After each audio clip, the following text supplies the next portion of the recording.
বাংলাদেশের উপর যে একটা সাংস্কৃতিক আগ্রাসন, এই আগ্রাসনকে আমরা বারবার মোকাবেলা করছি এবং কোনোভাবেই যেন আমাদের এই দেশের কালচারে, কৃষ্টিতে ভারতের গান এবং পাকিস্তানি গান প্রাধান্য না পায়, সেই দিকে আমরা বিশেষভাবে নজর দিয়েছি। আমাদের এই সবার আগে বাংলাদেশকে আমরা একটা ফাউন্ডেশনের আওতায় নিয়ে এসেছি। আমরা শুধু সাংস্কৃতিক এবং সামাজিক অঙ্গনেই বিস্তৃত রাখবো না সবার আগে বাংলাদেশ সংগঠনটিকে। বাংলাদেশের স্বার্থকে আমরা বড় করে দেখছি। সেখানে বাংলাদেশের মানুষের জন্য, দেশের জন্য যে কোনো অংশগ্রহণমূলক ভালো কাজে সবার আগে বাংলাদেশ এই ফাউন্ডেশন নিজেকে নিয়োজিত রাখবে। আমাদের ভারপ্রাপ্ত চেয়ারম্যান জনাব তারেক রহমান, তিনি সবসময় কনসার্ন ছিলেন। তার চিন্তা, তার চেতনা, তার পরামর্শ এবং তার দূরদর্শী চিন্তা থেকেই সবার আগে বাংলাদেশের আত্মপ্রকাশ আপনারা জানেন। এবং 26শে মার্চ মহান স্বাধীনতা দিবস উপলক্ষে 11 এপ্রিল যে আয়োজনটি আমরা করেছি, স্বাধীনতা কনসার্ট, এটিও সম্পূর্ণভাবে ওনার গাইডেন্সে, ওনার আন্তরিকতা এবং ওনার পরামর্শেই আমরা এই উদ্যোগ গ্রহণ করেছি। আমরা ইতিমধ্যে যারা চিকিৎসাধীন শিল্পী তাদের পাশে দাঁড়িয়েছি, তাদের পরিবারের পাশে দাঁড়িয়েছি। অনেকেই অসুস্থ রয়েছে এবং আগামী দিনেও আমরা আমাদের এই যাত্রা অব্যাহত রাখব। এই জন্যই বলছি যে শুধু সাংস্কৃতিক এবং সামাজিক অঙ্গনেই আমরা এই সংগঠনকে রাখবো না। বাংলাদেশের যে কোনো জায়গায়, যে কোনো প্রান্তে সামাজিক আগ্রাসন প্রতিরোধে অথবা দেশের মানুষের স্বার্থ সংশ্লিষ্ট যে কোনো সাহায্য সহযোগিতা, যে কোনো পরিবারের পাশে আমরা দাঁড়াবো। সুতরাং সবার আগে বাংলাদেশের করণীয় কি, বিশদ ব্যাখ্যা আমার মনে আর প্রয়োজন পড়ে না। আপনারা ইতিমধ্যে বুঝেছেন, অবগত হয়েছেন। আমরা একটা টিম ওয়ার্কের ভিত্তিতে এই কাজটুকু করছি। ইতিমধ্যে আমাদের এই সংগঠনের সাধারণ সম্পাদক রকিবুল ইসলাম বকুল এবং এই সংগঠনের কোষাধ্যক্ষ সুলতান সালাউদ্দিন টুকু, তারা তাদের বক্তব্যের মধ্য দিয়ে আমাদের করণীয় ব্যাখ্যা করেছেন। আমরা আগামী 11 এপ্রিল আপনাদের সর্বাত্মক সহযোগিতা কামনা করছি।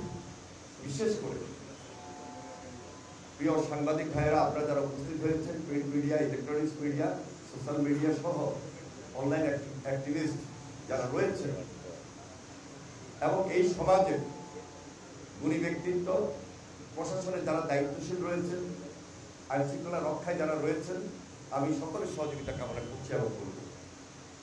তাছাড়া যারা সিটি কর্পোরেশনের সঙ্গে জড়িত রয়েছেন, তাদের বিশেষ সহযোগিতা আমাদের লাগবে। আমরা এমন একটি আনুষ্ঠানিকতা করতে যাচ্ছি, যে আনুষ্ঠানিকতা এই প্রজন্মকে সম্পৃক্ত করা আমাদের উদ্দেশ্য। এই দেশে এই প্রজন্মকে আমরা প্রায়োরিটি দিচ্ছি। যারা এই দেশের ছাত্র, তরুণ, যুবক, সবার আগে বাংলাদেশ এমনভাবে তাদেরকে সম্পৃক্ত করবে যেন আমরা সবাই মিলে বাংলাদেশের যে সুনাম, বাংলাদেশের যে ঐতিহ্য, বাংলাদেশের ইতিহাসকে আমরা টার্গেট করেছি। আমাদের লক্ষ্য ভবিষ্যৎ বাংলাদেশ সুন্দর হবে। আমরা আশা রাখছি এই প্রজন্মের সবাই আমাদেরকে সেভাবে সহযোগিতা করবেন। আমরা যেভাবে মেলোডি সাজিয়েছি, তার মধ্যে ঢাকাতে যে আর্টিস্ট আমাদেরকে সহযোগিতা করছেন, তার মধ্যে উল্লেখযোগ্য হল জ্যাজ, ফিডব্যাক, শিরোনামহীন, পাওয়ার স্টোরেজ, এপিক, বিলা, আফটারম্যাথ, প্রীতম, জেফার, পড়শি, হায়দার হোসেন, অনিশ রায়, অনিমেষ রায়, সোহান আলী, এব্রাল শাহরিয়ার, মাহিদ সাকিব, আগুন, ফেরদৌস ওয়াহিদ, সেলিম চৌধুরী, আলিয়া বেগম, মিফতা জামান।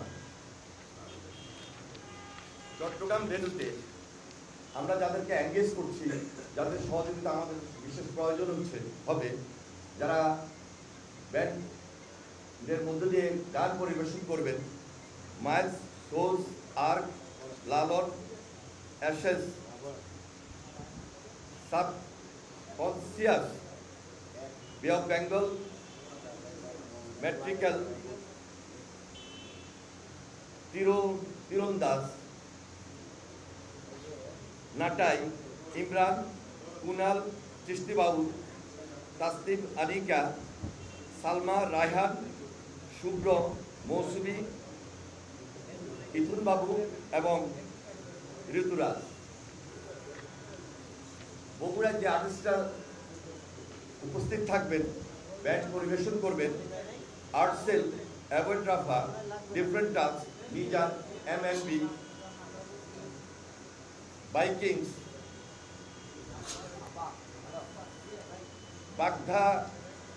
বাগধারা, হৃদয় খান, বেবি নাজদিন, খুরশিদ আলম, কনক চাপা, আলমারা মিনু,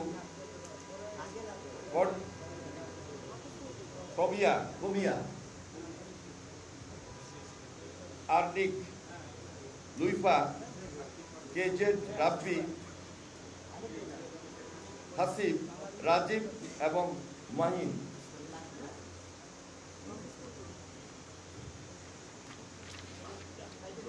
খুলনায় ওয়ারফেজ, আরবো ভাইরাস, সোনার Bangla circus, carnival, Bangla file, কাগুর,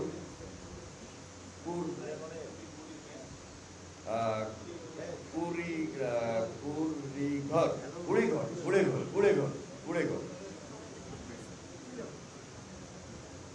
ভাইব্রোথন, Asif Akbar, বালাম, তাহসান খান, মনির খান, কনা, নাসির, জয় শাহরিয়ার, টুনটুন বাবুল, রুকসার রহমান, লিজা এবং পলাশ।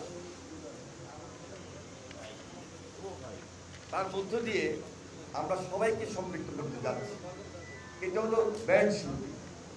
এর পাশাপাশি আমরা প্রত্যেকটা অঞ্চল ভিত্তিক আঞ্চলিক গান, যেমন ঢাকা বিভাগের, বৃহত্তর বিভাগের আঞ্চলিক গানকে আমরা সম্পৃক্ত করব। ঠিক একইভাবে চট্টগ্রামে হিলট্যাক্স, চট্টগ্রামের গান এবং চট্টগ্রাম বিভাগের নোয়াখালী আমরা সেখানে সম্পৃক্ত করব। বগুড়ায় সেটা হলো গহিরা বগুড়ায়, এবং রাজশাহী, রংপুর বিভাগের আঞ্চলিক গানকে আমরা অ্যাড্রেস করব। খুলনা অঞ্চলের গানকে আমরা সেখানে অ্যাড্রেস করব। তাছাড়া এখানে কিছু কবিতা আবৃত্তি থাকবে এবং যোগ, সামাজিক যে যোগগুলা আমাদের সামাজিক বন্ধনের সঙ্গে খুব রিলেটেড, পজিটিভ, সেটাও আমরা নিয়ে আসছি। সব কিছু মিলে বাংলাদেশের সংস্কৃতি, কৃষ্টি, কালচারকে আমরা প্রাধান্য দিচ্ছি। আমার বিশ্বাস পুরো বাংলাদেশ আমাদের এই আয়োজনের সঙ্গে সম্পৃক্ত হবে। উৎসবের খুশি হবে নগদে বেশি, কারণ ঘন্টায় ঘন্টায় আছে গিফট জেতার সুযোগ।